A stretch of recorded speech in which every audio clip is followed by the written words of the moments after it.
السلام علیکم ورحمۃ اللہ وبرکاتہ۔ اعوذ باللہ من الشیطان الرجیم، بسم اللہ الرحمن الرحیم۔ رب اشرح لی صدری ویسر لی امری واحلل عقدۃ من لسانی یفقهوا قولی۔ یا ربی زدنی علما نافعا، اللہم صلی علی محمد وعلی آل محمد کما صلیت علی ابراہیم وعلی آل ابراہیم انک حمید مجید، اللہم بارک علی محمد وعلی آل محمد کما بارکت علی ابراہیم وعلی آل ابراہیم انک حمید مجید۔ تو انشاءاللہ آج ہم حضرت یوسف علیہ السلام کا سب سے آخری حصہ لے کر چلیں گے ان کی زندگی کا۔ اب تک ہم نے 4 پارٹ کر لیے تھے، یہ 5واں پارٹ ہے۔ اور لاسٹ کلاس میں ہم نے کیا جانا تھا کہ حضرت یوسف علیہ السلام نے جب بھائیوں کے سامنے اپنی اصلیت کا اظہار کیا تو کسی طرح وہ جو بھائی جو تھے، کس طرح جو بھائی جو تھے حیران بھی تھے اور ساتھ میں نادم بھی تھے اور اپنے گناہ پر شرمندہ بھی تھے، اور نہ صرف شرمندہ تھے بلکہ وہ فوراً حضرت یوسف علیہ السلام سے گڑ گڑا کر معافی بھی مانگتے ہیں اور اللہ رب العزت سے بھی معافی مانگتے ہیں۔ اور حضرت یوسف علیہ السلام ایک بار پھر اپنے اعلیٰ اخلاق، اپنے اعلیٰ کردار کا نمونہ پیش کرتے ہوئے، اعلیٰ ظرفی دکھاتے ہوئے، بڑا دل دکھاتے ہوئے ان کے اتنی بڑی غلطی کو، اتنے بڑے گناہ کو جو ہے معاف بھی کر دیتے ہیں۔ تو پھر حضرت یوسف علیہ السلام پھر آگے دیکھیے کہ حضرت یوسف علیہ السلام نے کیا کہا، بھائیوں سے کہا کہ اب آپ لوگوں کو جو ہے اس صحرا میں رہنے کی ضرورت نہیں ہے، بلکہ آپ جائیں اور جو ہے پورے خاندان کو بسمیت حضرت یعقوب علیہ السلام یعنی اپنے والد کے اور پورے خاندان اور قبیلے کو لے کر یہاں پر آ جائیں، اور ہم سب اس کے بعد جو ہے یہیں پر رہیں گے۔ تو جب بھائیوں نے اس بات پر بھائیوں نے کہا کہ آپ کی جدائی میں جو ہے حضرت یعقوب علیہ السلام کی آنکھوں کی روشنی جا چکی ہے، وہ دیکھ نہیں پاتے، وہ اندھے ہو چکے ہیں، تو اس پر حضرت یعقوب علیہ السلام ان کو جو ہے اپنا ایک کرتا دیتے ہیں اور کہتے ہیں کہ یہ ان کے چہرے پر ڈالیں، انشاءاللہ اللہ تعالیٰ کے حکم سے جو ہے ان کی بینائی جو ہے وہ واپس آ جائے گی۔ پھر جب یہ قافلہ واپس فلسطین کی طرف روانہ ہوا، اور جیسے ہی روانہ ہوا حضرت یعقوب علیہ السلام کو حضرت یوسف علیہ السلام کی خوشبو محسوس ہونے لگتی ہے، اور جب انہوں نے اپنی اس فیلنگ کو، اپنی اس کیفیت کو اپنے گھر والوں کے سامنے ظاہر کرتے ہیں، یہ 11 بیٹے 10 بیٹے تو یہاں پر تھے نا، بنیامین سمیت جو ہے وہ مصر ہی میں تھے، وہ ابھی نکلے تھے لینے کے لیے، لیکن وہاں پہ جو ان کے پوتا پوتی ہوں گے، گھر بیویاں ہوں گی، ان کے سامنے وہ اظہار کرتے ہیں کہ مجھے یوسف کی خوشبو آ رہی ہے۔ تو اس سے پہلے بھی وہ حضرت یوسف علیہ السلام ہمیشہ کہتے تھے نا کہ مجھے پوری امید ہے کہ یوسف جو ہے واپس آئے گا، مجھ سے ملاقات ہوگی، میں ملوں گا۔ تو اس طرح کی کوئی بات سمجھ کر گھر والوں نے ان سے یہی جواب دیا کہ قالوا تاللہ انک لفی ضلالک القدیم، ابھی تک آپ اپنے اسی پرانے خط میں پڑے ہوئے ہیں۔ قرآن اس کو فرماتا ہے کہ انہوں نے، ان کا کیا جواب تھا گھر والوں کا کہ کیا آپ ابھی بھی اسی خط میں پڑے، اتنا زمانہ ہو گیا، اتنا زمانہ گزر گیا، اب تو قحط سالی کا زمانہ بھی ہے، اتنا برے حالات ہیں، اس میں یوسف آپ کو کہاں سے ملے گا، ان کی بات پر انہوں نے یقین نہیں کیا۔ پھر دیکھیں کہ حضرت عبداللہ بن عباس فرماتے ہیں کہ جب قافلہ روانہ ہوا تو ایک ہوا چلی جس سے یوسف علیہ السلام کی قمیص کی خوشبو جو ہے حضرت یعقوب تک پہنچ گئی۔ آپ کو 3 دن کے فاصلے سے خوشبو جو ہے محسوس ہوئی، یعنی کہ ابھی 3 دن دور تھے وہ پہنچنے کے لیے، تبھی جو ہے حضرت یوسف علیہ السلام جو ہے ان کی خوشبو محسوس کرنے لگے۔ تو ایک روایت ہے، ویسے بھی دیکھیں کہ یہ تو ایک نبی تھے، ہمارے جیسے عام لوگوں کے ساتھ بھی اکثر ایسا ہوتا ہے کہ اگر جس کا زمانہ ہو گیا ملے ہوئے، تو اچانک سے سڈنلی اس کی بات یا اس کا چہرہ ذہن میں آنے لگتا ہے، ہم اس کو محسوس کرنے لگتے ہیں، پھر اچانک سے اس سے ملاقات بھی ہو جاتی ہے۔ ایسا اکثر لوگوں کے ساتھ ہوتا ہے۔ یہ چھٹی سینس سمجھے، 6 سینس جس کو بولتے ہیں، اس طرح کی سینس ان کی حضرت یوسف علیہ السلام کی جاگی، چونکہ وہ نبی بھی تھے، تو اس وجہ سے جو ہے ان کی سینس جو ہے وہ ہمارے سے زیادہ شارپ رہی ہوں گی، تو اس طرح انہوں نے محسوس کیا۔ تو ہوا چلے نہ چلے، لیکن انسانوں کے ساتھ ہوتا ہے اکثر و بیشتر، اللہ تعالیٰ جو ہے دلوں میں بات ڈال دیتا ہے، یا وہم کے ذریعے یا جو ہے 6 سینس کے ذریعے جو ہے ہمیں محسوس ہونے لگتا ہے کہ آگے ہمارے ساتھ کیا کچھ ہونے والا ہے، کبھی کبھی ایسا ہوتا ہے۔ تو نبیوں کے ساتھ تو ایسا ہوتا ہی ہے۔ تو دیکھیں کہ لیکن اس سے ایک بات یہ بھی پتہ چلتی ہے کہ یوسف علیہ السلام کی خوشبو آج تک ان کو نہیں پہنچی تھی۔ اب ہم نے اتنا پورا پڑھ لیا تو کبھی انہوں نے یہ نہیں کہا کہ مجھے خوشبو آ رہی ہے، حالانکہ مصر میں، وہیں پر مصر میں جو ہے حضرت یوسف علیہ السلام موجود تھے، اور یعقوب علیہ السلام جو ہے وہ فلسطین میں موجود تھے، لیکن ان کو کبھی اس سے پہلے خوشبو نہیں آئی۔ البتہ ان کو امید اللہ تعالیٰ سے ضرور تھی کہ وہ ان سے ضرور ملاقات کروائے گا، وہ کہیں نہ کہیں سلامت ہیں، زندہ ہیں، اور مجھ سے ملاقات ہوگی، یہ ہوپ ان کو اللہ تعالیٰ کی ذات سے ضرور تھا، لیکن اس طرح کی خوشبو ان کو کبھی محسوس نہیں ہوئی تھی۔ یہ پہلا موقع تھا جبکہ ان کو خوشبو محسوس ہو رہی تھی۔ تو اس سے کیا بات پتہ چلتی ہے کہ انبیاء علیہ السلام کی یہ قوتیں کچھ ان کی اپنی ذاتی نہیں ہوتی. یہ جو احساس جو فیلنگ ہے وہ ان کی اپنی ذاتی نہیں ہوتی, وہ ان کا کمال یا کارنامہ یا کرشمہ نہیں ہوتا, بلکہ یہ اللہ تعالیٰ کی بخشش سے ان کو ملی تھی, اور جسے اللہ تعالیٰ جب چاہے جتنا چاہے اتنا دیتا ہے. اتنا احساس تو اللہ تعالیٰ عام انسانوں کو بھی دیتا ہے, رائٹ, اکثر لوگوں کو ہوتا ہے اس طرح کے تجربے. تو یہ پتہ چلا کہ انبیاء کی یہ کوئی قوت نہیں ہوتی, ان کا کوئی کرشمہ یا کارنامہ نہیں ہوتا, بلکہ اللہ تعالیٰ جب چاہتا ہے تب ان کو دیتا ہے. جیسے کہ اللہ کے نبی صلی اللہ علیہ وسلم کو اللہ تعالیٰ نے ایک وقت کے لیے, خاص وقت کے لیے اتنی قوت دی تھی کہ انہوں نے چاند کے 2 ٹکڑے کیے. وہ ایک موقع تھا, ایک وقت تھا بس. اس کے بعد حضرت محمد صلی اللہ علیہ وسلم کو بھی یہ قوت نہیں تھی کہ وہ چاند کے 2 ٹکڑے کر دیں, رائٹ. تو وہ اللہ تعالیٰ کی قوت تھی, اللہ تعالیٰ نے اس وقت ان کو وہ صلاحیت دی, اور اسی وقت اس کے بعد جو ہے اس کو ختم کر دیا. تو بالکل یہی تھا. تو اس سے یہ بات پتہ چلتی ہے کہ آج ہم جو تھوڑا سا جو دیندار لوگ, جو تقوی والے لوگ ہیں, ان کو سمجھتے ہیں کہ ان کی دعائیں قبول ہوتی, یا جو یہ کرشمے یا کارنامے کرتے ہیں, بزرگ لوگ, اولیاء اکرام ہیں, پیر مرشد یہ لوگ ہیں, ان سے جو ہے کرشمے سرزد ہوتے ہیں. تو یہ بالکل غلط ثابت کرتا ہے قرآن. آپ دیکھیں گے کسی نبی کے ساتھ اللہ تعالیٰ نے یہ نہیں بتایا کہ یہ جو ہے کرشمے کرنے پر قادر ہیں. جو ابراہیم علیہ السلام کا واقعہ ہے کہ کس طرح وہ پرندے کو مار کر زندہ کرتے ہیں, وہ بھی ایک خاص وقت کے لیے اللہ تعالیٰ نے ان کو طاقت دی تھی ہر نبی کے ساتھ. لیکن اس کے بعد ان سے کوئی کرشمہ, کوئی کارنامہ وہ بذات ان کا ذاتی نہیں ہوتا. میرا کہنے کا مطلب یہ ہے کہ بزرگوں سے, مرشدوں سے, پیر مرشد وغیرہ سے جو لوگ جو ہے اپنی ایک ہوپ لگاتے ہیں کہ ان سے کرشمے ہوتے ہیں, ان سے جو ہے اگر کسی کے بچہ نہیں پیدا ہو رہا تو یہ بچہ پیدا کرنے کے لائق ہے, اس سے یہ ہاتھ پھیر دے گا تو اندھا جو ہے وہ آنکھیں آ جائیں گی. تو یہ سب ہمارے عقائد نہیں ہونا چاہیے. اگرچہ بہت سارے ہندوز بلیو کرتے ہیں اس بات پہ, اتنی ہی تعداد میں مسلمان بھی بلیو کرتے ہیں. تو ہمارا رویہ, ہماری سوچ, ہمارے عقائد جو ہے وہ غیر مسلموں سے بالکل الگ ہونا چاہیے, کیونکہ ہمارے پاس انبیاء کے واقعات ہیں. اس سے پتہ چلتا ہے کہ حضرت کے چاہے کتنے بھی بڑے نبی ہوں, اللہ تعالیٰ نے ان کو جب چاہا اور جتنا چاہا اتنی ہی طاقت اللہ تعالیٰ نے عطا کی. تو ایک بات ہمیں یہاں پہ ملتی ہے کہ حضرت یعقوب علیہ السلام کو اس سے پہلے کبھی بھی ان کو جو ہے ان کی اسمیل نہیں آئی تھی, لیکن اس وقت اللہ تعالیٰ نے ان کو ایک خاص جو ہے صلاحیت دی کہ اس وقت ان کو جو ہے ان کی خوشبو محسوس ہونے لگی. ایک طرح سے ان کی 6 سینس ہوتی ہے نا, کہ اگر ہم جس کو کبھی یاد کر رہے ہیں کبھی, تو اس کے جیسا فیل کرتے ہیں کہ اس کی اسمیل آ رہی ہے, یا اس کی وہ جس طرح سے چلتا ہے اس طرح کے چلنے کا ساؤنڈ جو ہے ہمیں آٹومیٹکلی سنائی دیتا ہے کبھی کبھی. تو اس طرح کے کا جو ہے حضرت یوسف علیہ السلام کے ساتھ ہوا تھا, کوئی کارنامہ ان کے ساتھ نہیں ہوا تھا. پھر دیکھیں کہ پھر جب وہ پہنچے, یعنی کہ وہ جب قافلہ حضرت یوسف علیہ السلام کے پاس پہنچا, یعقوب علیہ السلام کے پاس پہنچا, اور حضرت یوسف کا کرتا حضرت یعقوب کے چہرے پر انہوں نے ڈالا, تو فوراً ہی ان کی آنکھوں کی روشنی لوٹ آئی, اور حضرت یعقوب علیہ السلام بہت زیادہ خوش ہوئے. اب یہاں پر بھی دیکھیں کہ سائنٹیفک اعتبار سے بھی اگر دیکھیں, یہ ایک معجزہ اللہ تعالیٰ کا ہے, معجزہ بھی ہے, اور ایسا بھی ہو سکتا ہے کہ سائنٹیفک اعتبار سے اگر دیکھیں کہ اگر کسی کو سڈنلی کوئی صدمہ پہنچتا ہے, وہ کسی شاک میں جاتا ہے, تو اس کی کوئی نہ کوئی پارٹ جو ہے باڈی کا وہ چلا جاتا ہے, یا پورا پیرالائز ہو جاتا ہے, یا اس کی آنکھوں کی روشنی چلی جاتی ہے, یا تو یادداشت چلی جاتا ہے, یا تو ہارٹ بریک ہو جاتا ہے, یا کوئی بھی آرگن جو ہے وہ کام کرنا بند کر دیتا ہے, رائٹ. پھر جب اس کو وہ دوبارہ سے, جب وہ جو سیڈنس ہے, اس کی جو غم ہے, جو غم کی وجہ بنا, وہ وجہ ختم ہونے لگتی ہے, اس کو وہ خوشی دوبارہ ملنے لگتی ہے, تو رفتہ رفتہ جو ہے اس کی صحت جو ہے بحال ہونا شروع ہو جاتی ہے, وہ ریکور ہونا جلدی شروع ہو جاتا ہے, جب اس کا غم دور ہو جاتا ہے. تو بالکل ایسے ہی معاملہ حضرت یعقوب علیہ السلام کے ساتھ ہوا تھا کہ جب ان کا چہتا بیٹا, ہر دل عزیز از جان بیٹا تھا, وہ سارے بیٹوں میں سب سے محبوب بیٹا تھا, اتنا شریف نیک بخت بیٹا تھا, تو ایسے بیٹے کی جدائی وہ برداشت نہیں کر پا رہے تھے, جس کی وجہ سے, دکھ کی وجہ سے, غم کی وجہ سے, صدمے کی وجہ سے ان کی آنکھیں چلی گئی تھی. تو جب پورا یقین ہو گیا ان کے کرتے سے کہ یہ حضرت یوسف علیہ السلام زندہ ہیں اور ان سے ملاقات ہونے والی ہے, تو ان کا جو ہے ان کی آنکھوں کی روشنی اللہ تعالیٰ نے پلٹ کر دے دی. تو اس طرح سے جو ہے ایک معجزہ بھی ہے, ایک سائنٹیفک اعتبار سے دیکھیں تو یہ بھی جو ہے بہت سارے لوگوں کے ساتھ ہوتا ہے. تو پھر دیکھیں کہ آگے دیکھیں کہ جب انہوں نے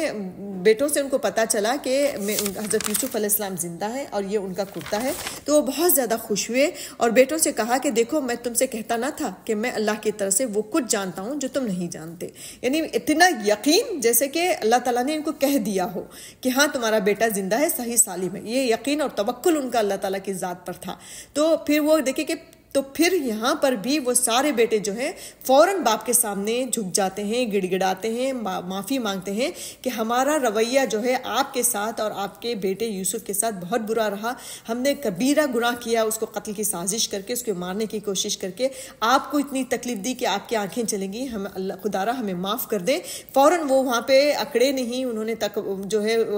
اسٹبن نہیں ہوئے, بلکہ انہوں نے اللہ تعالیٰ اپنے باپ سے معافی بھی مانگی, اور ساتھ میں مطلب یہ فیل کرتے ہوئے کہ ہمارا یہ گناہ ایسا ہے جس کو معاف تو نہیں کیا جا سکتا, لیکن چونکہ آپ جو ہے اللہ کے قریب ہیں, اللہ کے نبی ہیں, تو اللہ تعالیٰ سے ہمارے لیے مغفرت کی دعا کیجیے. تو مغفرت کی دعا کرنے کے لیے کہا. تو وہی پوائنٹ میں پچھلی کلاس میں بھی میں نے بتایا کہ یہی وہ مقام تھا جس کی وجہ سے, جو کہ حضرت یعقوب علیہ السلام کی تربیت کا نتیجہ تھا, کہ انہوں نے بہترین تربیت کی تھی, مایوس نہیں ہوئے تھے, اور انہوں نے ان کو گالی گلوچ یا بددعا نہ دے کر گھر سے باہر نہیں نکالا تھا, جس کے نتیجے آج وہ موقع آیا کہ ان کی تربیت کا اثر نظر آیا, کہ انہوں نے وہ اپنے کیے پر نادم ہوئے, شرمندہ ہوئے, اور انہوں نے معافی بھی مانگی اور مغفرت کے لیے حضرت یعقوب علیہ السلام سے بھی کہا. لیکن حضرت یعقوب علیہ السلام نے کیا کہا کہ باپ نے کہا کہ عنقریب تمہارے لیے میں استغفار کروں گا. یعنی اب تک دیکھیں کہ ان کو ایک شک تھا, ایک کتنا بھی ہو سگے بچے تھے, ان کو معلوم تھا کہ یہ حاسد ہیں, یہ کچھ بھی کر سکتے ہیں, لیکن پھر بھی ہوتا ہے نا کہ اپنے بچوں کی اتنی بڑی برائی, اتنا بڑا گناہ, مطلب یقین کرنا جو ہے کسی بھی ماں باپ کے لیے اتنا آسان نہیں ہے. یہ معلوم ہوتے ہوئے بھی وہ یقین نہیں کر پا رہے ہوں گے کہ میرے بیٹوں نے اس کو, میرے محبوب بیٹے کو تکلیف پہنچایا. تو خیر اب یہاں پر چونکہ اب ان کو پورا پردہ ہٹ گیا تھا اصلیت سے, سارا سب کچھ جو ہے باہر آ چکا تھا, ان کو پورا معلوم ہو گیا تھا کہ انہوں نے ہی تکلیف دی تھی, انہوں نے ہی مارا تھا. تو اب تھوڑا ان کو زیادہ تکلیف ہوئی ہوگی, تو اسی وجہ سے انہوں نے کہا کہ عنقریب مطلب میں کروں گا استغفار, لیکن ابھی فی الحال نہیں, تھوڑی دیر میں کروں گا یا بعد میں کروں گا, جبکہ ان کا دکھ درد یا غم جو ہے وہ تھوڑا سا ٹھنڈا ہو جائے, اس کے بعد میں کروں گا. تو اس طرح انہوں نے جو ہے حضرت یعقوب علیہ السلام نے یہ ریاکشن دیا ان کی معافی پر کہ عنقریب میں تمہارے لیے استغفار کروں گا. پھر دیکھیں حضرت یعقوب علیہ السلام اپنے پورے خاندان اور پورے قبیلے کے ساتھ مصر کے لیے روانہ ہوئے. جیسے کہ آپ سب کو پتہ ہی ہوگا کہ ان کے 12 بیٹے تھے, 12 بیٹوں کے خاندان, 12 قبیلے سمجھیے, اتنے سارے لوگوں کے ساتھ, ڈھیر سارے لوگوں کے ساتھ, پورے قبیلے کے ساتھ وہ جو ہے مصر کی طرف روانہ ہو جاتے ہیں. تو دیکھیں کہ یہ تھا یہ کفار کا جو سوال, جس کے نتیجے میں اللہ تعالیٰ نے حضرت سورہ یوسف کو نازل فرمایا تھا. کفار نے کیا سوال کیا تھا اللہ کے نبی صلی اللہ علیہ وسلم سے کہ بنی اسرائیل تو فلسطین میں تھے, تو وہ مصر کیسے چلے گئے, رائٹ. تو یہاں پہ ان کے سوال کا جواب مل گیا کہ وہ قحط کی وجہ سے حضرت یوسف علیہ السلام نے ان کو جب بلایا تو پورے قبیلے اور پورے خاندان کے ساتھ فلسطین سے مصر میں سیٹل ہو گئے, مصر میں چلے گئے. پھر جب یوسف علیہ السلام کی حکمرانی تھی, پھر اس کے بعد جو ہے زمانہ آگے بڑھتا گیا, یوسف علیہ السلام کا بھی انتقال ہو گیا, دوسرا حکمران آیا, دوسرا بادشاہ آیا. تو اس طرح کرتے کرتے زمانہ جب بدلتا گیا تو ظاہر سی جیسے ہے نا کہ ابھی ہم دیکھتے ہیں کہ انڈیا پاکستان کے لوگ ادھر جاتے ہیں تو ادھر کے لوگ ادھر آئے جب پارٹیشن کے ٹائم پہ, تو آج تک ان کو جو ہے وہ معرفت نہیں مل پائی, رائٹ. تو بالکل اسی طرح جب فلسطین سے یہ لوگ چلے گئے, جب یوسف علیہ السلام کی بادشاہت کا دور ختم ہو گیا, ان کا انتقال ہو گیا, زمانہ جب گزر گیا, پھر نئی بادشاہت جب آئی تو ان لوگوں نے کیا کیا, ان بنی اسرائیل کو, یعنی یہ یعقوب علیہ السلام کے پورے خاندان ہی کو بنی اسرائیل کہا جاتا نا, ان سے جو جنریشن چلی, تو پورے خاندان کو کیا کہا کہ تم لوگ اس شہر کے نہیں ہو, اس علاقے کے نہیں ہو, تم لوگ باہر سے آئے ہوئے لوگ ہو, تو لہٰذا تم غلام بن کر یہاں پہ زندگی گزارو گے. تو پھر ان کو غلامی کی زندگی کا دور ان کا شروع ہوا. پھر فرعون وغیرہ کا جو قصہ ہے, اس کے بعد موسیٰ علیہ السلام پیدا ہوتے ہیں, پھر موسیٰ علیہ السلام کے ذریعے اللہ تعالیٰ ان کو فری کرا کر دوبارہ سے مصر سے جو ہے فلسطین کی طرف شفٹ کرواتا ہے. تو یہ پوری ہسٹری ہے اس طرح کی. تو یہاں پہ کفار کے سوال کا جواب مل گیا کہ اس طرح جو ہے یعقوب علیہ السلام کی نسل بنی اسرائیل جو ہے وہ فلسطین سے مصر پہنچی تھی. تو اب آگے دیکھیں کہ پھر تلمود میں لکھا ہے کہ جب یعقوب علیہ السلام کے آنے کی خبر یوسف علیہ السلام کو ملی, مطلب وہ جب فلسطین سے نکلے اپنے پورے اہل و عیال کے ساتھ, خاندان اور قبیلے کے ساتھ, تو جیسے حضرت یوسف علیہ السلام کو معلوم ہوا کہ وہ قریب آ رہے ہیں شہر کے, تو انہوں نے کیا کیا کہ سلطنت کے جتنے بھی بڑے بڑے افسران تھے, عمرا تھے اور جو لیڈرز تھے, ان کو لے کر ان کے استقبال کے لیے شہر سے باہر نکل کر کھڑے ہوئے اور پوری عزت اور شان و شوکت کے ساتھ جو ہے ان کو شہر کے اندر لے کر آئے. نہیں پوری مطلب وہ کہا جاتا ہے کہ لاؤ لشکر کے ساتھ وہ گئے تھے اپنے باپ, اپنے ماں باپ اور اپنے خاندان کو ریسیو کرنے کے لیے. اتنا بڑا رتبہ تھا حضرت یوسف علیہ السلام کا آپ اندازہ لگا سکتے ہیں کہ ان کی شہرت، ان کی عزت، ان کی بات کے کتنی ویلیو تھی اس وقت کے. ایک پورے مکمل بادشاہ نہیں تھے لیکن اس کے باوجود وہ بادشاہ کے قائم مقام تھے کہ پورا لاؤ لشکر کے ساتھ گئے، اپنے ماں باپ کو، اپنے بھائیوں کو، اپنے قبیلے کو وہ لے کر جو ہے محل کی طرف بڑھے. پھر جب محل میں آ گئے تو انہوں نے کیا کیا کہ اپنے ان کا جو تخت ہے، ان کا جو منصب ہے بیٹھنے کا، تو اس کے اوپر جو بھی تخت ہوگا اس کے اوپر انہوں نے اپنے ماں باپ کو بٹھایا. پھر جو ہے سامنے پورا قبیلہ، آپ امیجن کر سکتے ہیں کہ پورے بھائی کھڑے ہیں، پورے قبیلہ کھڑا ہے. تو وہ مقام تھا کہ وہاں پر جو ہے حضرت یوسف علیہ السلام کی، مطلب سمجھے کہ ایک تعبیر تھی حضرت یوسف علیہ السلام کے خواب کی جو انہوں نے بچپن میں دیکھا تھا کہ وہ سارے کے سارے جھکے اور انہوں نے سجدہ کیا حضرت یوسف علیہ السلام کے ساتھ. تو بعض لوگوں کا سوال ہوتا ہے کہ کیا ماں باپ نے بھی سجدہ کیا اس وقت؟ حالانکہ خواب انہوں نے کیا دیکھا تھا؟ چاند، سورج ہیں اور 11 ستارے ہیں اور ان کو سجدہ کر رہے ہیں، رائٹ. تو یہاں پہ قرآن سے ہمیں پتہ چلتا ہے کہ وہ ان کے ماں باپ کو انہوں نے پہلے بٹھا لیا تھا اپنے تخت پر، پھر ان کے بھائیوں نے جو ہے ان کے سامنے سجدہ کیا. تو پتہ چلا ماں باپ نے سجدہ نہیں کیا تھا، لیکن معنی یہ ہے کہ ان کی عظمت کے وہ قائل ہو گئے ماں باپ بھی. اس کا مطلب یہ ہے سجدہ کرنے کے وہ عظمت کے، ان کی عظمت، ان کی ریسپیکٹ کے سامنے جو ہے وہ قائل ہو گئے اس بات کے. لیکن وہ ماں باپ جو ہے ان کے تخت پر پہلے سے بیٹھے ہوئے تھے، اس کے بعد انہوں نے سجدہ کیا. اب دیکھیے کہ سجدہ تعظیمی، یہ سجدہ جو انہوں نے کیا اس کو سجدہ تعظیمی کہتے ہیں، یعنی ریسپیکٹ کے لیے سجدہ کرنا. تو اسی کو لے کر آج کے جو بدعت کرنے والے علماء جو ہیں وہ جواز دیتے ہیں کہ حضرت یوسف علیہ السلام کے سامنے ان کے بھائیوں نے سجدہ کیا تھا تو اس کا ماں باپ نے سجدہ کیا تھا. اس کا مطلب یہ ہے کہ انسانوں کے سامنے سجدہ کیا جا سکتا ہے، پیروں کے، مرشدوں کے، نیک لوگوں کے سامنے جو ہے وہ سجدہ کیا جا سکتا ہے، یا ماں باپ کے آگے جھکا جا سکتا ہے. تو یہ غلط، بالکل یہ غلط تعویل ہے، کیونکہ یہ سجدہ جو تھا پہلی بات تو وہ ایک تعظیمی سجدہ تھا، عزت کے لیے کیا گیا تھا، وہ عبادت کے لیے نہیں کیا گیا تھا. اور یہ اس وقت کے زمانے میں جائز تھا، کیونکہ دیکھیں وہاں پہ کوئی خدشہ نہیں تھا کہ یہ تعظیمی سجدے کی اجازت اگر دے دی جائے تو وہ بڑھتے بڑھتے بڑھتے عبادت کا سجدہ نہ ہو جائے. کیونکہ اگر ہو بھی جاتا تو یوسف علیہ السلام کے بعد یا ابراہیم علیہ السلام کے بعد کئی نبی آنے والے تھے جو آ کے جو ہے اس چیز کو صحیح کر سکتے تھے. تو اسی وجہ سے اس وقت جو ہے وہ یہ چیز جائز رکھی گئی تھی. لیکن چونکہ محمد صلی اللہ علیہ وسلم کے بعد کوئی نبی آنے والا نہیں ہے، اسی وجہ سے شرک کے ہر دروازے کو اللہ تعالیٰ نے بند کر دیا، جس سے جو ہے شرک ہونے کا امکان ہو، ان تمام دروازوں کو اللہ تعالیٰ نے کلوز کر دیا کہ انبیاء، کیونکہ نبی صلی اللہ علیہ وسلم کے بعد کوئی نبی آنے والا نہیں ہے. اسی وجہ سے شریعت محمدی میں جو ہے نہ صرف عبادت کے غرض سے سجدہ بلکہ تعظیمی سجدے کو بھی حرام قرار دے دیا گیا. کسی بھی طرح کا سجدہ جو ہے ہم نہیں کر سکتے. ہم کہہ رہے ہیں کہ یہ عزت کے لیے یا ریسپیکٹ کے لیے، خدمت کے لیے سجدہ کرنا، بڑے بزرگوں کے سامنے جو ہے یا مزاروں پہ جا کے سجدہ کرنا کہ ان کی عزت کے لیے ہم کر رہے ہیں، تو اس طرح کا کوئی جواز جو ہم نہیں دے سکتے.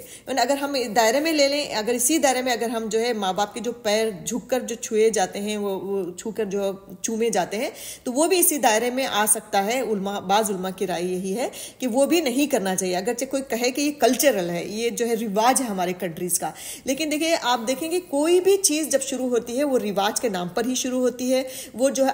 جو ہے عزت کے نام پر ہی شروع ہوتی ہے، پھر وہ عقیدے میں تبدیل ہو جاتا ہے، پھر عقیدے میں تبدیل ہوتے ہوتے پھر اس کو خدا بنا لیا جاتا ہے، دین کا حصہ بنا لیا جاتا ہے. تو اسی وجہ سے ان چیزوں کو تمام ایسی چیزیں نہ ہوں، اسی وجہ سے منع کر دیا کہ تعظیمی سجدہ بھی نہ ہو. عبادت کا تو ہونا ہی نہیں چاہیے، اللہ کے علاوہ کسی کے آگے نہیں جھکنا ہے. اس کے علاوہ تعظیم عزت کے طور پر، یہ رواج کے طور پر، کلچر کے طور پر کسی بھی صورت میں ہم کسی بھی انسان کے سامنے ہم نہیں جھک سکتے. تو یہ پتہ چلا. پھر دیکھیں کہ اس مقام پر حضرت یوسف علیہ السلام نے کہا یا ابتی ھذا تعویل رؤیایا من قبل، ابا جان یہ تعبیر ہے میرے اس خواب کی جو میں نے پہلے دیکھا تھا. قد جعلھا ربی حقا، میرے رب نے اسے حقیقت بنا دیا. دیکھیے کہ یہ پوری اس کی تصویر بھی اللہ تعالیٰ نے سورہ یوسف میں بہت بہتر طریقے سے نازل فرمائی ہے. لکھا ہے کہ جس کا ترجمہ میں پڑھتی ہوں کہ میرے رب نے اسے حقیقت بنا دیا، اس کا احسان ہے. اس کے بعد جب انہوں نے اپنے باپ سے کہا حضرت یوسف علیہ السلام نے کہ دیکھیں یہ تو وہی تعبیر ہے جس کا خواب میں نے بچپن میں دیکھا تھا، جس کا ذکر انہوں نے صرف اپنے باپ سے کیا تھا نا، اس ٹائم ان کے باپ نے ان کو منع کیا تھا کہ مت بتانا بھائیوں کو. تو وہ بتانے کے بعد اب یہاں پہ حضرت یوسف علیہ السلام کا ریاکشن دیکھیے، ان کے اخلاق و کردار کا عالم دیکھیے کہ وہ کیا کہتے ہیں کہ میرے رب نے اسے حقیقت بنا دیا، اس کا احسان ہے کہ اس نے مجھے قید خانے سے نکالا اور آپ لوگوں کو صحرا سے لا کر مجھ سے ملایا، حالانکہ شیطان میرے اور میرے بھائیوں کے درمیان فساد ڈال چکا تھا۔ حقیقت یہ ہے کہ میرا رب غیر محسوس تدبیروں سے اپنی مشیت پوری کرتا ہے، یعنی انسان کو فیل بھی نہیں ہونے دیتا کہ اس کی کیا پلاننگ چل رہی ہے۔ ہم اس کی پوری پلاننگ کا حصہ رہتے ہیں، یا تو ہم برا کرتے ہوتے ہیں کسی کے لیے، یا تو ہم اچھا کرتے ہوتے ہیں، لیکن وہ رہتا ہے اللہ تعالیٰ کی پلاننگ کا، رائٹ، پلاننگ کا حصہ۔ تو ہمیں محسوس بھی نہیں ہوتا کہ اللہ تعالیٰ اپنی تدبیریں پوری کر دیتا ہے، اپنی پلاننگ کو پورے کمپلیٹ انتہا تک پہنچا دیتا ہے، اس میں وہ سکسیس بھی ہو جاتا ہے، بے شک وہ علیم اور حکیم ہے۔ تو یہ دیکھیں کہ یہ اگر اس فقرے کو اس حضرت یوسف علیہ السلام کا یہ جو جملہ ہے کہ وہ اللہ تعالیٰ کے پورا کا پورا کریڈٹ اللہ کی ذات کو دے رہے ہیں، وہ اس اسنا میں، اس درمیان میں جتنے بھی ان کو تکلیفیں ہوئیں، کتنی پریشانیاں ان کو ہوئیں، کیسے کیسے ظلم ان کو سہنے پڑے، کیسے کیسے گندے گھنونے الزام ان کو اپنے اوپر لینے پڑے، ان تمام چیزوں کا ایک ذرہ، وہ ایک دانے کے برابر، ایک ورڈ کے برابر بھی وہ ذکر کیے بغیر صرف اللہ تعالیٰ کا احسان مان رہے ہیں۔ تو یہ دیکھیں کیسی شان ہوگی ان کے اخلاق و کردار کی، کیسی اعلیٰ صفت ہوگی کہ مطلب ایک ذرہ بھی وہ یاد نہیں کر رہے اپنے پر جو گزری، جو مصیبتیں، جو پریشانیاں، اس کا اظہار کیے بغیر صرف احسان کو یاد کر رہے ہیں اللہ تعالیٰ کے کہ یہ جو ہوا سو ہو گیا۔ لیکن اب آج دیکھو تو اللہ تعالیٰ نے مجھے کیا کیا، میرے بھائی بہنوں سے ملایا، میرے ماں باپ سے ملایا، صحرا سے لا کر ان کو ملایا، مجھے اتنا بڑا مرتبہ عطا کیا، اور میرے بھائی، اور جو اب دیکھیں کہ اور اس کا پورا بلیم جو کچھ ہوا ان کے ساتھ، اس کا پورا بلیم جو ہے کھل کر جو ہے اپنے بھائیوں پر نہیں لگا رہے، بلکہ صاف کیا کہہ رہے ہیں کہ شیطان نے میرے اور میرے بھائیوں کے درمیان فساد برپا کیا تھا۔ تو یہ ان کے اعلیٰ اخلاق و کردار کی ایک اور جو ہے ہمیں نمونہ ملتا ہے کہ کیسے انہوں نے دیکھے شیطان نے میرے اور میرے بھائیوں کے درمیان ڈالا، یعنی کہ بھائیوں نے نہیں کیا بلکہ شیطان اگر بیچ میں نہیں ہوتا تو میرے بھائی نہیں کرتے۔ یہ ایک دیکھیں چند الفاظ میں یہ سب کچھ کہہ جانے کے بعد وہ بے اختیار اپنے رب کے آگے جھک جاتے ہیں، اس کا شکر ادا کرتے ہیں کہ تو نے مجھے بادشاہی عطا فرمائی، تو نے مجھے قابلیتیں ایسی بخشی کہ جس کے بدولت میں جو ہے قید خانے سے باہر نکلنے سے قید خانے میں سڑنے کے بجائے باہر نکلنے میں کامیاب ہوا۔ آج دنیا کی سب سے بڑی سلطنت کا میں جو ہے حکمران ہوں، اور آخر میں دیکھیں اتنا پورا کہنے کے بعد کہ پورا احسان اللہ تعالیٰ کا جو بھی احسان ہے وہ آپ یاد کریں کہ جب زلیخا نے ان کو جو ہے گناہ کی طرف بلایا تھا، انوائٹ کیا تھا، تو اس وقت بھی انہوں نے کیا کیا تھا، سب سے پہلے انہوں نے اللہ کی پناہ مانگی تھی، پھر دوسری چیز اللہ کا احسان یاد کیا تھا۔ تو قدم قدم پہ اللہ کے احسانات کو یاد کرنا جو ہے وہ شکر کا جذبہ پیدا کرتا ہے، نافرمانی سے بچاتا ہے۔ تو انہوں نے یہی کیا، اتنے بڑے موقع پر، اور موقع کیسا تھا آپ دیکھیں کہ اتنی مصیبتیں سہلیں، اور آج وہ حکمرانی کے ایک حاکم ہیں، ایک بہت بڑے پوسٹ پر ہیں، اور وہیں سامنے وہی بھائی، حاسد بھائی جنہوں نے ان کو مارنے کی کوشش کی تھی، وہ جو ہے بے بس اور لاچار اور فقیر بن کر کھڑے ہیں۔ موقع کیا تھا کہ ان کو لعنت کرتے، ان کو جو ہے ان کے پر لعن طعن کرتے، ان کو جو ہے ان کی کیے کی جو کچھ انہوں نے کیا اس کو یاد دلاتے، اور جو کچھ خود سہا اس کے بارے میں بولتے۔ ایسا کچھ نہیں کیا انہوں نے صرف یہی کہا کہ شیطان نے میرے اور بھائیوں کے درمیان یہ سب کچھ کیا تھا۔ تو پھر دیکھیں اتنا سب کچھ کرنے کے بعد آخر میں کیا ہے کہ اب ان کا آگے کا کنسرن دیکھیے کہ اتنا سب کچھ ہو گیا، اب آخر میں وہ اللہ رب العزت سے گڑ گڑا کے دعا کرتے ہیں کہ قرآن کے الفاظ ہیں کہ اے میرے رب، تو نے مجھے حکومت بخشی اور مجھ کو باتوں کی تہ تک پہنچنا سکھایا، زمین و آسمان کے بنانے والے تو ہی دنیا اور آخرت میں میرا سرپرست ہے، میرا خاتمہ اسلام پر کر اور انجام کار مجھے صالحین کے ساتھ ملا۔ یعنی میرا جب خاتمہ ہو، جب میری موت ہو، تب بھی میں ان نیکیوں کے ساتھ رہوں، تب بھی جو ہے میں نیک اخلاق و کردار کا مالک رہوں، اور جب میں اٹھوں مرنے کے بعد تو میرا شمار جو ہے، میرا کاؤنٹ جو ہے وہ نیک لوگوں کے ساتھ ہو۔ اب دیکھیں کہ دعا، یہ ایک بہت بڑی سیکھ ہمیں ملتی ہے۔ حضرت یوسف علیہ السلام کو کیا کنسرن تھا اس مقام پہ کہ جب مجھے مصیبت ہوئی، جب میرے پر غلط الزام آیا، جب میرے سامنے گناہ کا موقع آیا، اس وقت تو اللہ تعالیٰ نے مجھے بچا لیا، وہاں سب میں کامیاب و کامران ہو گیا، اور اللہ تعالیٰ جس کے نتیجے میں اللہ تعالیٰ نے، جس کے بدلے میں مطلب سمجھے، جس کے ریوارڈ میں اللہ تعالیٰ نے مجھے حکمرانی عطا فرمائی اور میرے حاسد بھائیوں کو ذلیل کر کے میرے سامنے کھڑا کر دیا، رائٹ۔ اب اس کے بعد کا جو امتحان ہے وہ اس سے زیادہ ٹف ہے، رائٹ، کیونکہ جب میں غلام تھا اور جب مجھے گناہ کی دعوت دی جا رہی تھی اس وقت میں تو بچ گیا جیسے تیسے، لیکن اب چونکہ میں حکمران ہوں، میرے پاس پاور ہے، میرے پاس جو ہے خوبصورتی ہے، میرے پاس جو ہے پوری حکومت ہے، تو گناہ کرنا جو ہے اب اس سے پہلے سے زیادہ اب آسان ہو گیا، رائٹ؟ یعنی برے مشکل اور غم تکلیف کے حالات سے زیادہ گناہ جو ہے وہ خوشحالی میں ہوتے ہیں۔ اسی وجہ سے کہا گیا ہے نا کہ خوشحالی میں زیادہ ہمیں جو ہے ہمارے اندر گناہوں سے بچنے کی تڑپ ہونا چاہیے، کیونکہ دیکھیں جب ہم مشکل میں ہوتے ہیں، جب ہم فکر و فاقے میں ہوتے ہیں، جب کسی بہت بڑی بیماری میں ہوتے ہیں، تب تو ہم اللہ کے آگے ہی جھکتے ہیں جا کر، رائٹ؟ کہ اللہ تعالیٰ تو مجھے معاف کر دے، میری بیماری کو دور کر دے، میرے گھر میں جو ہے کھانے پینے کی تکلیف ہے اس کو یہ کر دے، میرے بچوں کے رشتے نہیں لگ رہے، مجھے میرے بچوں کے رشتے لگوا دے۔ لیکن جب رشتے لگ جاتے ہیں، جب خوشحالی گھر میں آ جاتی ہے، جب جاب لیس لوگوں کو جاب مل جاتی ہے، تو سب سے پہلی چیز اگر وہ کسی چیز کو بھولتے ہیں تو وہ اللہ کی ذات کو بھول جاتے ہیں، ہے نا؟ ہمارے انسانوں کی فطرت ہے یہ۔ تو یہی کنسرن حضرت یوسف علیہ السلام کا تھا کہ اب حالات اچھے ہو گئے، میں جو ہے بہت بڑے ملک کا جو ہے وہ بادشاہ بن گیا، اور پوری میرے اہل و عیال، میرے باپ، میرے سب کچھ قریب آ گئے، تو اب گناہ کرنے کے زیادہ چانسز ہیں۔ اسی وجہ سے انہوں نے وہاں پہ کھڑے ہو کے دعا کیا کہ یہ جو میرے اخلاق و کردار تھے اب تک کے، وہی اخلاق و کردار میرے مرنے تک ہوں، اور اتنے آخری سانس تک جو ہے میں آپ کے دامن کو پکڑا رہوں، نیکیوں کو پکڑا رہوں، اپنے اخلاق و کردار کو اونچا رکھوں۔ تو اس وقت میرے لیے اس دعا کی ضرورت ہے۔ تو ہمیں سیکھ ملتی ہے کہ ہر حال میں کبھی بھی ہمیں اگر کسی بھی نیکی کی اللہ تعالیٰ ہمیں توفیق دے رہا ہے تو سب سے پہلی بات تکبر نہیں کرنا ہے، دوسری بات اس نیکی پر ثابت قدمی کی دعا ہمیں ہمیشہ کرتے رہنا ہے کہ ہمیں مرتے دم تک اللہ تعالیٰ اس نیکی پر ہمیں ثابت قدم رکھ، کہیں ایسا نہ ہو کہ آج ہم نے کر لیا اور مرنے سے پہلے ہم نے جو ہے اس کو چھوڑ کر گناہ میں جو ہے ملوث ہو گئے۔ تو لہٰذا یہ چیزیں ہمیں ملتی ہیں حضرت یوسف علیہ السلام سے۔ میں ساتھ ساتھ بھی بتاتی جا رہی ہوں کہ کیسے جو ہے اسباق جو ہے ہمیں یوسف علیہ السلام کی زندگی سے ہمیں ملتے ہیں۔ پھر دیکھیے کہ پھر آخر میں دیکھیں کہ حضرت یوسف علیہ السلام خاتمہ بالخیر کی یہ دعا کرتے ہیں۔ پھر حضرت یعقوب علیہ السلام کے 12 بیٹوں کی نسل یہی مصر میں رہنے لگی۔ پھر حضرت یعقوب علیہ السلام کا انتقال ہوتا ہے، پھر جو ہے کئی سال کے بعد حضرت یوسف علیہ السلام کا بھی انتقال ہو جاتا ہے۔ اہل کتاب کے مطابق جو ہے یوسف علیہ السلام کی وفات جو ہے وہ 110 سال کی عمر میں ہوئی تھی۔ ایک روایت ہے جس میں ہے کہ حضرت یوسف علیہ السلام نے مرنے سے پہلے یا مرتے وقت انہوں نے وصیت کی تھی کہ جب میں مروں تو میری باڈی کو جو ہے تم لے کر جانا جب مصر سے نکلو، یعنی کہ انہیں اندازہ تھا کہ میرے بعد، کیونکہ جو مصر کی حکومت آپ کو پتا ہوگا، اگر ہسٹری پتا ہو تو مصر میں جو حکومت تھی جب یوسف علیہ السلام تھے تو وہ جو بادشاہ تھا، اصل بادشاہ، وہ بھی وہاں کا نہیں تھا، جو وہ بھی کہیں سے آ کے جو ہے اس نے جو ہے وار کر کے، جنگ کر کے، اٹیک کر کے جو ہے پورے مصر کو اپنے قبضے میں لیا ہوا تھا۔ تو اس کے بعد حضرت یوسف علیہ السلام اسی کے انڈر جو ہے اتنے بڑے حکمران بنے تھے۔ تو یوسف علیہ السلام کو جیسے وہ بہت ذہین تھے اور ان کو پوری ہسٹری کے حساب سے ان کو اندازہ تھا کہ اب کچھ دنوں کے بعد جو ہے یہ یہاں سے حکومت بدلے گی تو سب سے پہلے میرے لوگوں کو باہر نکالا جائے گا۔ تو اس لیے انہوں نے وصیت کی تھی کہ جب میں یہاں سے نکلو تو میری لاش کو لے کر جانا اور وہاں پہ دفنانا جہاں پر میرے باپ دادا ہیں۔ تو کہا جاتا ہے کہ ان کی باڈی کو جو ہے انہوں نے کسی طرح سے پرزرو کیا تھا۔ اس کے بعد جو ہے انہوں نے جب موسیٰ علیہ السلام آئے اور جب فرعون کے ساتھ جو وہ معاملہ ہوا اور وہ جب فلسطین سے مصر سے نکل کر صحرا میں گئے تو اس وقت انہوں نے جو ہے حضرت یوسف علیہ السلام کی باڈی بھی لے کر گئے اور وہاں پہ دفنایا تھا جہاں پہ حضرت ابراہیم علیہ السلام اور حضرت یعقوب علیہ السلام کی قبریں تھیں، حضرت اسحاق وغیرہ کی۔ تو یہ ہے، پھر دیکھیں کہ یہاں پہ جو ہے الحمدللہ ہمارا پورا واقعہ مکمل ہوتا ہے حضرت یوسف علیہ السلام کی زندگی کا پورا پہلو، تمام پہلو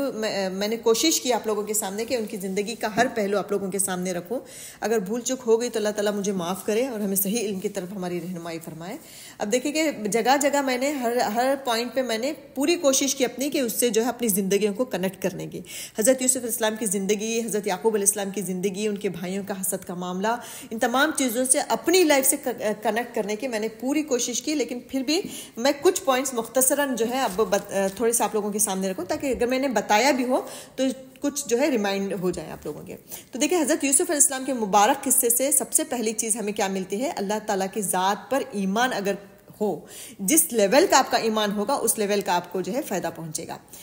یعنی اگر بندے کا ایمان اللہ تعالیٰ پر کیسا تھا، حضرت یعقوب علیہ السلام کا ایمان کیسا تھا، حضرت یوسف علیہ السلام کا اللہ کی ذات پر کیسا ایمان تھا، کہ حضرت یعقوب علیہ السلام کا ایمان یہ تھا کہ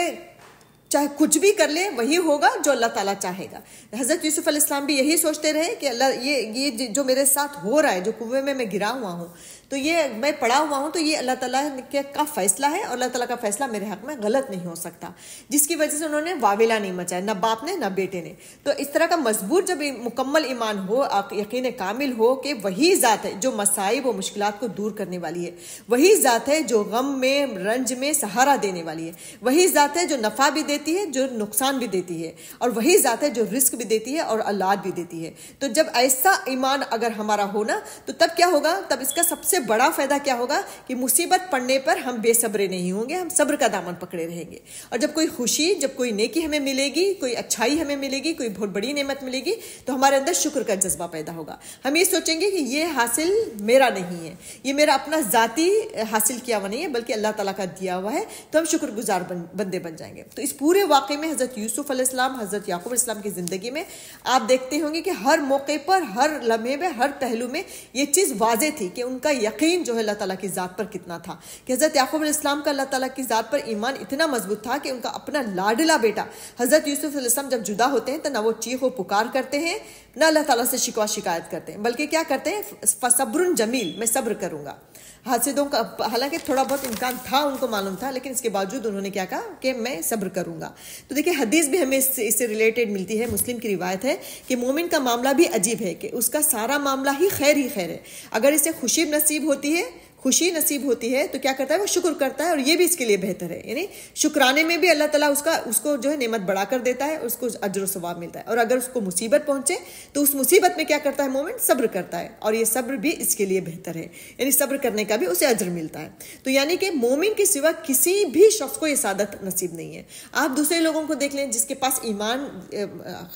خاص کر مومن، مطلب مومن مسلمان نہیں ہوتا، یہ تو پتہ ہے نا، جس کا ایمان بہت زیادہ مضبوط اور اسٹرانگ ہو، اس کا معاملہ کہا جا رہا ہے کہ وہ اس کے ساتھ جو کچھ بھی ہو رہا ہے وہ سوچ رہا ہے کہ یہ اللہ کی ذات ہی سے ہو رہا ہے، مجھے حسد کرنے والے، مجھے تکلیف دینے والے، مجھے نقصان پہنچانے والے میرا بال بھی کبھی نہیں کر سکتا جب تک کہ اللہ رب العزت نہیں چاہتا۔ یہ یقین کامل ہوگا تو اس کو جو ہے اس مصیبت میں صبر کرنے میں اس کے لیے بہت زیادہ ہیلپ ہوگی، پریشانی نہیں ہوگی۔ تو وہی حدیث میں کہا جا رہا ہے کہ جب اس کے بعد مصیبت آتی ہے تب بھی اس کے لیے خیر ہے، جب اس مومن کے ساتھ کوئی خوشی کا معاملہ ہوتا ہے تو تب بھی جو ہے اس کے ساتھ خیر ہے۔ تو یعنی کہ یہ نعمت جو ہے نا، یہ جو سمجھے کہ ایک سعادت ہے، یہ کہ مصیبت میں صبر کا دامن پکڑنا اور خوشی میں جو ہے شکر کا دامن پکڑنا، تو یہ ایک سعادت ہے، اور یہ سعادت مومن کے علاوہ کسی بھی نہیں ملتی۔ جس کے پاس جتنا ایمان اللہ کی ذات پر جو ہے اسٹرانگ ہوگا، اس کو یہ نعمت جو ہے وہ ملے گی۔ پھر دیکھیں کہ حضرت یوسف السلام کی تقریر جو انہوں نے جیل میں کی تھی، تو اس سے ہمیں ایک سبق یہ ملتا ہے، یہ چیز بلکہ سمجھے کہ نالج ملتی ہے ہمیں کہ توحید کا جو سبق ہے وہ جو ہے تمام انبیاء کا تھا، کیونکہ آج کے دور میں لوگ کہتے ہیں کہ اسلام جو ہے صرف 1450 سال پرانا ہے، اس سے پہلے کیا تھا؟ یعنی اس سے پہلے ہندوازم تھی، اس سے پہلے دیوی دیوتاؤں کو پوجا کیا جاتا تھا، بے شمار خدا تھے، یہ تو اسلام تو نیا آیا ہے، صرف 1400 سال پرانا ہے، تو تمہارے سے پہلے ہمارا مذہب بڑا ہے۔ تو یہ ہمارے پاس ایک جواب ہے یہ کہ نہیں، اللہ کے نبی کی جو دعوت تھی وہی دعوت تمام انبیاء کی تھی۔ کیسے حضرت یوسف علیہ السلام نے جیل میں جو ہے اپنے لوگوں سے کیا کہا تھا؟ جب ان لوگوں نے ان کی تعبیر پوچھی تو انہوں نے توحید کی دعوت دیتے ہوئے کیا کہا تھا؟ ایک منٹ، اس کا میں ٹرانسلیشن پڑھ کے بتاتی ہوں ایک مرتبہ اور، کہ انہوں نے کیا کہا تھا کہ وَاتَّبَعْتُ مِلَّةَ آبائی ابراہیم و اسحاق و یعقوب، کہ انہوں نے کہا کہ میں اپنے باپ دادا کے دین کا پابند ہوں، یعنی ابراہیم، اسحاق اور یعقوب کا دین۔ اور دین کیا تھا انہوں نے پوچھا تو کیا کہا؟ ما کان لنا ان نشرک باللہ من شیء ذالک من فضل اللہ علینا وعلی الناس ولکن اکثر الناس لا یشکرون۔ ہمیں ہرگز یہ سزاوار نہیں ہے، یعنی ہمیں زیب نہیں دیتا کہ ہم اللہ کے ساتھ کسی کو شریک بھی ٹھہرائیں۔ ہم پر اور تمام لوگوں پر اللہ تعالیٰ کا ایک خاص فضل ہے، لیکن اکثر لوگ ناشکری کرتے ہیں۔ یعنی پتہ چلا کہ جو نبی صلی اللہ علیہ وسلم کی دعوت تھی توحید کی کہ ایک خدا کو مانو، اس کے علاوہ کسی کی نہ پوجا کرو، تو یہی دعوت جو ہے یوسف علیہ السلام کی بھی تھی، حضرت ابراہیم علیہ السلام کی بھی تھی، تمام انبیاء کی تھی۔ تو پتہ چلا کہ جو اسلام کا جو سب سے بڑا نعرہ ہے توحید کا، وہ 1400 سال پرانا نہیں ہے، بلکہ روز اول سے حضرت آدم کے زمانے سے ہے۔ تو یہ ایک چیز ہمیں یہاں سے ملتی ہے۔ پھر دیکھیں کہ اپنی انہی فتنوں سے بچنے، پھر آگے دیکھیں کہ حضرت یوسف علیہ السلام کے قصے سے یہ درس بھی ہمیں ملتا ہے کہ مرد اور عورت کی جو مخلوط محفلیں ہوتی ہیں، کمبائن جو دعوتیں، محفلیں، پارٹیز یا جو ہے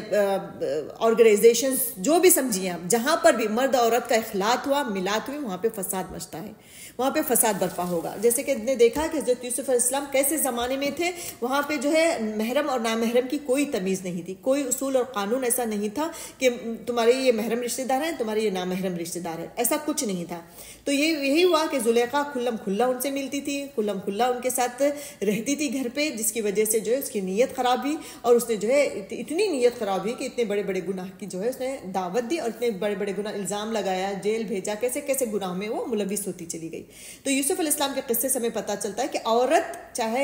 جو ہے نازک ہے, کمزور ہے, کمزور مخلوق ہے, نازک مخلوق ہے, مگر فطری حسن و جمال کی وجہ سے وہ ایسے مردوں کو, بڑے بڑے مردوں کو جو ہے وہ فتنے میں ڈال سکتی ہے. چاہے وہ مرد جو ہے وہ کتنے بھی بڑی فتوحات حاصل کیا ہو, کتنے بھی بڑے بڑے شہروں کو, کنٹریز کو اس نے کانکر کیا ہو, کتنے بڑے سیاسی منصب پر ہو, کتنا بڑا عالم ہو, لیکن جو ہے عورت کے فتنے میں وہ پڑ سکتا ہے. عورت کا فتنہ اتنا خطرناک ہے. تو دیکھیں کہ یہی ہوا کہ اس نے میل جول کا آزادانہ ماحول تھا مصر میں, تو اس وجہ سے وہ عشق میں پڑ گئی. کہ عورت کی کم عقلی اور جلدی گمراہ ہو جانے کی وجہ سے, جذباتی بھی ہوتی ہے نا عورت, بہت جلدی دل دے بیٹھتی ہے, بہت جلدی اپنے جذبات سے جو ہے وہ ہاتھ دھو بیٹھتی ہے. تو اسی وجہ سے دیکھیں کہ اسلام نے جو ہے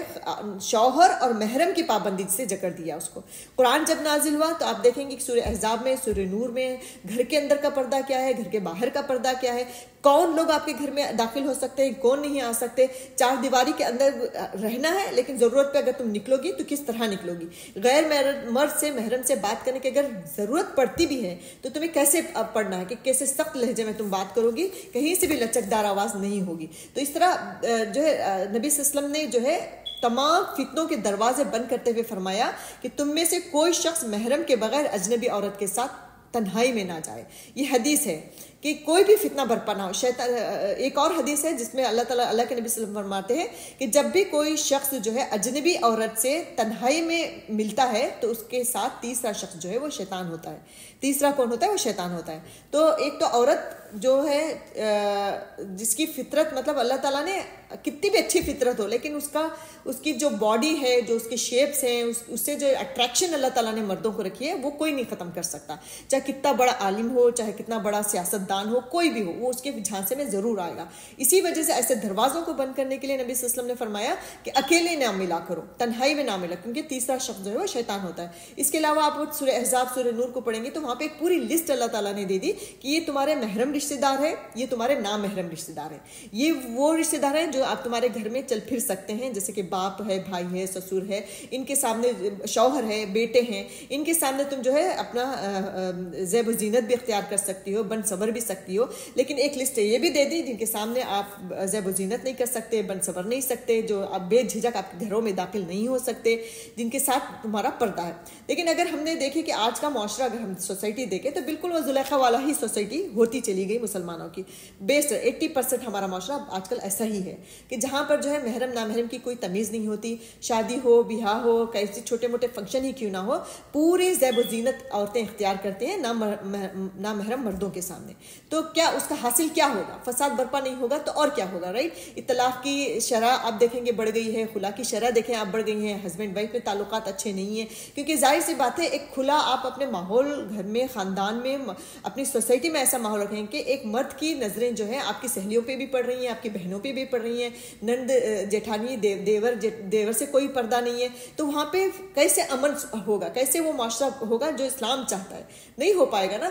تو لہٰذا کوشش ہماری یہی ہونی چاہیے کہ ہم جتنا ہو سکتا ہے پردہ کریں. ضرورت ہے باہر نکلنے کی تو نکلیں, لیکن اس کو پوری شریعت نے جو شرائط رکھے ہیں باہر نکلنے کی ان کو پورا اختیار کرتے ہوئے اب باہر نکلیں ضرورت پڑنے پہ. اگر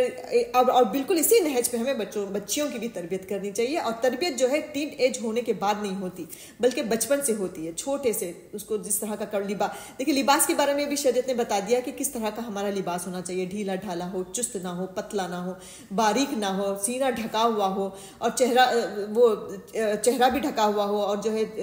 سر پہ دوپٹہ ہمیشہ باہر نکلو تو آپ سر پہ دوپٹہ چادر لے کر نکلو. تو اس طرح کے پورے آپ سورہ احزاب اور سورہ نور جب پڑھیں گی تو آپ کو پتہ چلے گا کہ کیسے کیسے اللہ تعالیٰ نے احکامات, اور کتنے بہترین, اور ہماری ہی عافیت ہے. میں نہیں چاہوں گی نا کہ میرا شوہر کسی عورت کے جھانسے میں پڑے, کسی عورت کے چکر میں پڑے. کون عورت چاہے گی؟ لیکن میں نے ماحول ایسا بنا رکھا ہے کہ پڑے گا ہی, یا میرا شوہر پڑے گا یا میں کسی شوہر کے پیچھے بھاگوں گی. خدا نخواستہ واسطہ. تو اسی لیے ماحول بہت ضروری ہے. حضرت یوسف علیہ السلام سے ہمیں یہ بھی سبق ملتا ہے کہ ہمیں جو ہے ماحول کو اپنا زلیخا والا ماحول گھروں کا نہیں, ایٹ لیسٹ کم سے کم میرا گھر میرے ہاتھ میں ہے, آپ کے گھر آپ کے ہاتھ میں ہے, کم سے کم میں اپنے گھر کا ماحول میں یہ بنا سکتی ہوں کہ میرے بیٹے ہیں, میں اپنے بیٹوں کو سکھاؤں گی. دیکھیں میں صرف عورتوں کے بارے میں نہیں کہہ رہی, اللہ قرآن جو ہے پہلے مردوں کو حکم دیتا ہے کہ غزے بصر کا, اپنے کیا ہے آیت اس میں کہ پہلے مردوں کو اللہ تعالیٰ نے مخاطب کر کے کہا کہ اپنی آنکھوں کو نیچے رکھو اور اپنی شرمگاہوں کی حفاظت کرو, اس کے بعد عورتوں کو اللہ تعالیٰ نے حکم دیا ہے. تو ہمارا کام, ہمارے شوہر, ہمارے بیٹے, آج ہمارے بیٹے ہمارے ہاتھ میں ہیں کہ ہم ان کی تربیت, ہم ان کو جس طرح چاہے اس طرح موڑ سکتے ہیں. تو ان کو تربیت دیں کہ آپ جو ہے اپنی نگاہ کو نیچے رکھیں گے, جب بھی اسکول جائیں گے یا گھر پہ کوئی آیا ہوا ہے مہمان تو بغیر پرمیشن آپ عورتوں کے درمیان نہیں آئیں گے. آپ کا دائرہ اتنا ہی ہے, آپ صرف ڈرائنگ روم تک ہی محدود ہیں. کہیں بھی باہر جائیں یا گھر پہ کوئی مہمان آئے تو چاہے وہ کزن ہو, خالہ زاد, مامو زاد, چچا زاد, کوئی بھی ہو, وہ آپ کی سگی بہن نہیں ہے, وہ آپ کی نامحرم رشتہ دار ہے. آپ کے ساتھ اس کو جیسے ڈسٹینس بنا کر رکھنا ہے. اس طرح کی تربیت ہم اپنے بیٹوں کو بھی دیں اور بیٹیوں کو بھی دیں, تو تب جا کر شاید ہو سکتا ہے کہ میرے ذریعے یا آپ میں سے کسی ایک کے ذریعے جو ہے شریعت کیا کہ یہ احکام جو ہے وہ نافذ ہو سکے اور ایک اچھی سوسائٹی نہیں, کم سے کم ایک اچھا خاندان جو ہے ہم بنا سکتے ہیں. تو لہٰذا دیکھیں کہ یہ ایک چیز ہمیں ملتی ہے. پھر اس کے آگے دیکھیں کہ اس کے آگے پھر ایک اور چیز ہے جو ہمیں ملتی ہے کہ حضرت یوسف علیہ السلام کے اس میں واقعے میں کہ کیسا صبر ان کے اندر تھا. کتنی بڑی بڑی مصیبتیں ان کے اندر آ گئیں لیکن انہوں نے اف تک نہیں کہا, اللہ تعالیٰ سے شکوے شکایت نہیں کیے. وہی بات کہ اللہ پر ایسا یقین تھا کہ جو کچھ میرے ساتھ ہو رہا ہے وہ اللہ تعالیٰ کی مرضی سے ہو رہا ہے, تو جو ہے صبر کا دامن انہوں نے نہیں چھوڑا. پھر دیکھیں کہ حضرت یوسف علیہ السلام کے قصے سے ہمیں حسد کا معاملہ ملتا ہے کہ حسد, بغض و حسد جو ہے ایک ایسی اخلاقی بیماریاں ہیں جو حاسد اور بغض کرنے والے کے لیے نہایت جو ہے نقصان میں دے سکتی ہے. جس سے حسد کیا جا رہا ہے اس کا تو وہ بال بیکا نہیں کر سکتا اگر اللہ کی مرضی نہیں ہے, لیکن خود کی جو ہے دنیا اور آخرت جو ہے دونوں تباہ و برباد کرتا ہوتا ہے. وہ دیکھیں کہ حضرت یوسف علیہ السلام سے والدین کو جو ہے فطری محبت تھی, رائٹ, تو اس محبت وہ محبت جو ہے وہ بھائیوں کی دل کا کانٹا بن گیا. تو ایسے دیکھیں کہ ارد گرد ایسی کیا چیزیں ہمارے دوستوں میں, ہمارے رشتہ داروں میں جن کی چیزیں ہمیں چبھتی ہیں اور کیوں چبھتی ہیں. چاہے اس کی نعمت کی وہ ہمارے اندر کا بیٹھا ہوا شاید حسد ہو, اس کے کھریچ کر باہر نکالنے کی کوشش کریں, کیونکہ میں فلاں کا کچھ نہیں بگاڑ سکتی, کچھ بھی نہیں بگاڑ سکتی. میں فلاں کا حسد کر کر یا اسے نقصان دینے کی کوشش کر میں کچھ بھی نہیں بگاڑ سکتی. نقصان اگر ہوگا تو وہ میرا ہوگا, میری آخرت تباہ و برباد ہوگی. کیونکہ اللہ کے نبی صلی اللہ علیہ وسلم نے کیا فرمایا, حدیث ہے کہ پہلی امتوں کی بیماریوں میں سے ایک بیماری تمہارے اندر سرایت کر گئی ہے, یعنی گھس گئی ہے. سرایت کرنا خون کے اندر گھس جانا. کیا گھس گئی ہے, وہ کیا بیماری ہے, بغض و حسد کی بیماری. یہ مونڈ کر رکھ دینے والی ہے. یہ بیماری کیا ہے, وہ مونڈ کر رکھ دینے والی ہے. میں یہ نہیں کہتا کہ بال مونتی ہے, بلکہ یہ دین کا صفایا کرتی ہے, یعنی کہ آپ کے دوسرے تمام نیک اعمال, صدقہ, خیرات, نماز, حج, زکوٰۃ, روزہ, سب کچھ پورا کا پورا جو ہے وہ دھو دے گی پانی سے. کوئی چیز دھو تو کیسے کلین ہو جاتا نا, اس طرح جو حسد, بغض و حسد رکھنے والوں کے جس کے دلوں میں بغض و حسد ہوتا ہے ان کی نیکیں اس طرح سے پاک ہو جاتی ہیں. تو لہٰذا یہ ایک بہت بڑی سیکھ ہے کہ ہمیں کسی سے حسد نہیں کرنا ہے, کسی کے بارے میں برا نہیں سوچنا ہے. اگر خیال دل میں آ رہا ہے انسان ہونے کے ناطے تو استغفار پڑھیں, اس کے لیے دعا کریں یا اس کے لیے تحفہ بھیج دیں, کچھ تو ایسا کریں, یا تو اسے ڈسٹینس بنا لیں کہ یہ میرے سے دور رہے گی تو مجھے اس کی نعمتیں نظر نہیں آئیں گی, تو مجھے میرے اندر جو ہے حسد کا مادہ کم پیدا ہوگا. تو یہ بھی ایک ذریعہ ہے. تو اس طرح جو ہے ہم حسد سے بچنے کی کوشش کریں. پھر دیکھیں کہ اس کے بعد ایک اور چیز ہمیں کیا ملتی ہے حضرت یوسف علیہ السلام کے قصے سے, کہ اللہ تعالیٰ جسے رکھے اسے کوئی نقصان نہیں پہنچا سکتا. جسے اللہ تعالیٰ عزت دے اسے کوئی جو ہے بے عزت نہیں کر سکتا. جسے اللہ تعالیٰ بچانا چاہے اسے کوئی مار نہیں سکتا. جیسے اللہ تعالیٰ بلند مقام دینا چاہے اسے کوئی نیچے نہیں گرا سکتا. یہ بات اگر ہمارے ذہنوں میں ہے تو ہم کسی کو بھی تکلیف دینے کی کوشش نہیں کریں گے, کسی کو بھی نیچا گرانے کی کوشش نہیں کریں. تو یہ بھی ہمیں ضروری ہے کہ ہمارے ذہنوں میں ہم یہ کریں کہ اللہ تعالیٰ کی مرضی سے سب کچھ ہوتا ہے. پھر حضرت یوسف السلام کے بھائی دیکھیں کہ ان کو کنویں میں ڈال دیا, سب کچھ کر دیا, ان کے مطابق انہوں نے مار دیا, لیکن اللہ تعالیٰ نے کہاں پہنچایا ان کو, ایک خروش تک ان کو اللہ تعالیٰ نے آنے نہیں دی. یہ تمام چیزیں تھیں. پھر دیکھیے کہ ایک اور پوائنٹ ہمیں ملتا ہے کہ اولاد کے درمیان ہمیں ناانصافی نہیں کرنا ہے. دیکھیں ناانصافی تو حضرت یعقوب علیہ السلام نے نہیں کی تھی, لیکن ظاہر سی بات ہے ایک دلی رجحان ان کا یوسف علیہ السلام کی طرف زیادہ تھا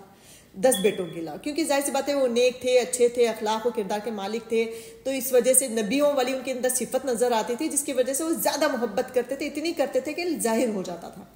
تو لیکن وہی چیز ان کے بیٹوں کے لیے حسد کا ذریعہ بن گئی، رائٹ. تو یہ چیز بھی ہمیں ایک اس دوسرے وے سے، اگر ہم دوسرے پہلو سے دیکھیں تو ہمیں اپنے بچوں کے درمیان اس طرح کا معاملہ نہ کرنے کی کوشش کریں. کیونکہ ظاہر سی بات اگر ہم ایک بچے کو اہمیت دے رہے ہیں، ایک بچے کو ہم نہیں دے رہے،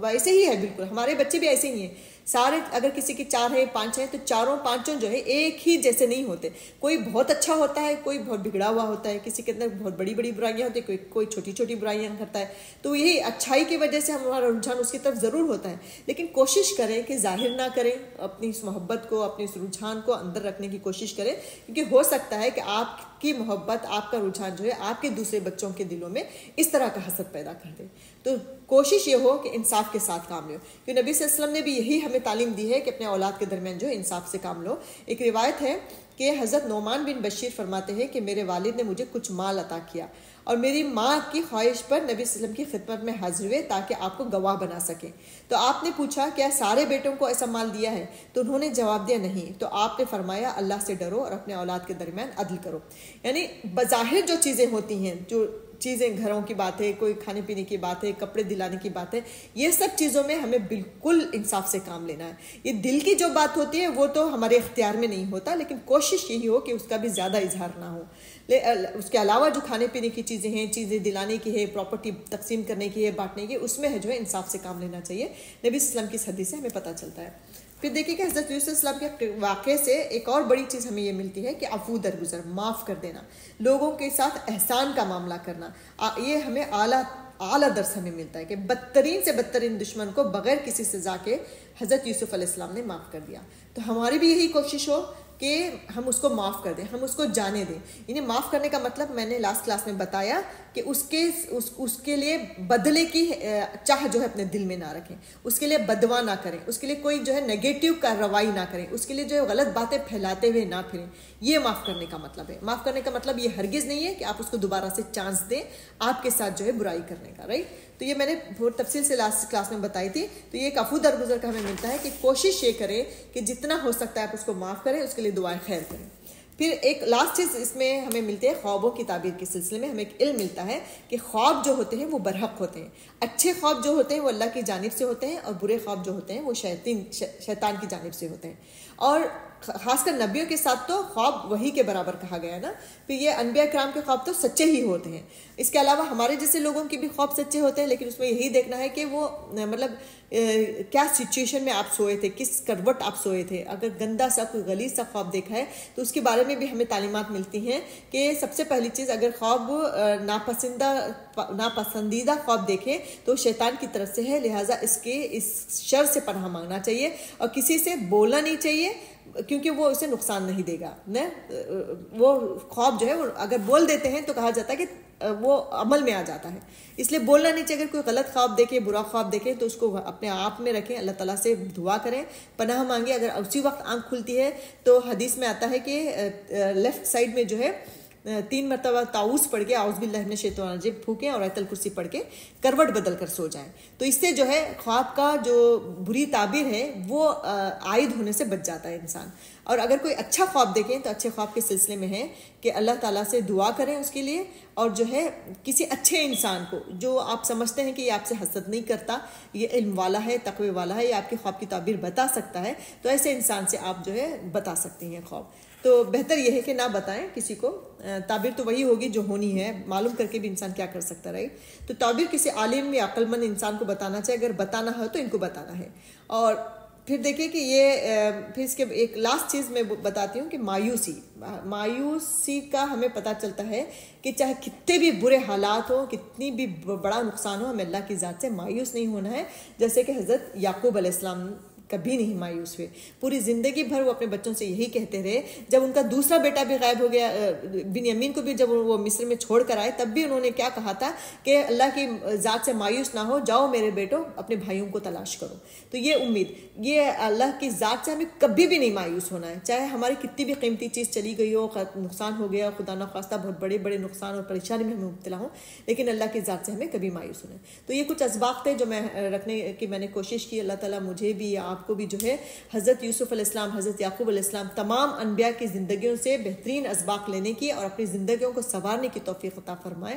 وآخر دعوانا الحمدللہ رب العالمین۔ سبحانک اللہم و بحمدک، نشہد ان لا الہ الا انت، نستغفرک و نتوب الیک۔ اللہم صلی علی محمد وعلی آل محمد کما صلیت علی ابراہیم وعلی آل ابراہیم انک حمید مجید۔ اللہم بارک علی محمد وعلی آل محمد کما بارکت علی ابراہیم وعلی آل ابراہیم انک حمید مجید۔ السلام علیکم و رحمۃ اللہ وبرکاتہ۔